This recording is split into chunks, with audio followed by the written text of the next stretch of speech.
కనిపించలేదుగా. కనిపించిందా అమ్మాయి? ఎక్కడ కనిపించిందండి? మా అమ్మాయికి కొంచెం స్పీడ్ ఎక్కువ. ఉండు మళ్ళీ పిలుస్తాను. పెళ్లి కొడుకు వచ్చాడు, కూడా నాన్న వచ్చాడు, పక్కనే వాళ్ళ బాబాయ్ కూడా వచ్చాడు. ఒక్కసారి తీసుకురా. అమ్మా భవాని, మా అమ్మాయిని పట్టుకోలేకపోతే పారిపోద్ది.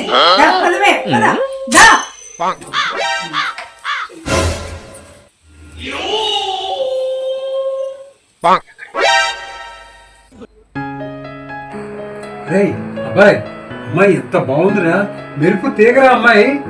కృష్ణ కృష్ణ చూడరా.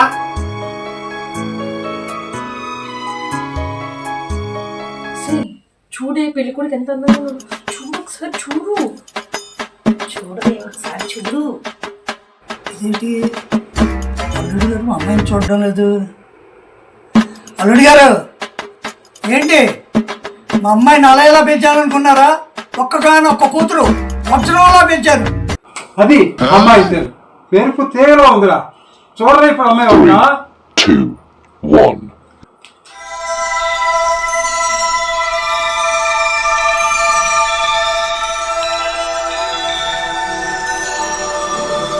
నాన్న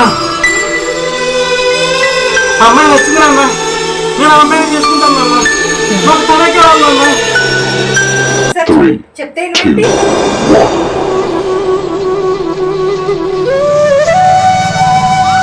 కృష్ణ కృష్ణనే చేసుకుంటాను.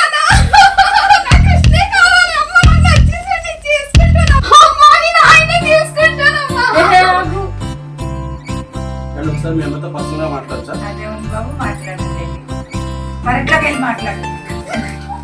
అమ్మాయి అబ్బాయి నచ్చారు కాబట్టి కట్టిన విషయాలు ఏదో మాట్లాడుకుంటే ఒక పని అయిపోతుంది. మా అన్నయ్య కావాల్సింది 10 లక్షలు. 10 లక్షలకి 1 రూపాయి తగ్గితేనే ఒప్పుకున్నాను. మా నాన్న ప్రేమించి నువ్వు చేసుకోవద్దని చెప్పి చాలా కొట్టేటాడు. కానీ నిన్నే పెళ్లి తీసుకొచ్చేసరికి నాకు చాలా సంతోషంగా ఉంది తెలుసా. మా అమ్మ మా నాన్న నన్ను కూడా చాలా ఇబ్బంది పెట్టారు. పెళ్లి చూపులకి ఎవరినో తీసుకొస్తున్నాను అనుకున్నాను, కానీ అదే ప్లేస్లో నిన్ను చూసేసరికి నాకు చాలా సంతోషమైంది తెలుసా. మీ ఇద్దరిది స్వచ్ఛమైన ప్రేమ, అందుకే దేవుడు మీ ఇద్దరిని ఈ రకంగా కలిపాడు. నీకు కలిసిపోయిన తర్వాత నువ్వెందుకు మా మధ్యలో వెళ్ళు. అంతేలే, ప్రేమించుకునేటప్పుడు ఫ్రెండ్స్ అవసరం, మధ్యలో హెల్ప్ చేయడానికి. ఇప్పుడు సెట్ అయిపోయింది కదా, పెళ్లి దాకా వచ్చేటప్పుడు అవసరం లేదు. అంతేలే. మా అత్తయ్య మావయ్యకే మేము ప్రేమించుకున్న వాడికి చెప్పకే. సరే, మాది అరేంజ్ మ్యారేజ్, లవ్ మ్యారేజ్ కాదు.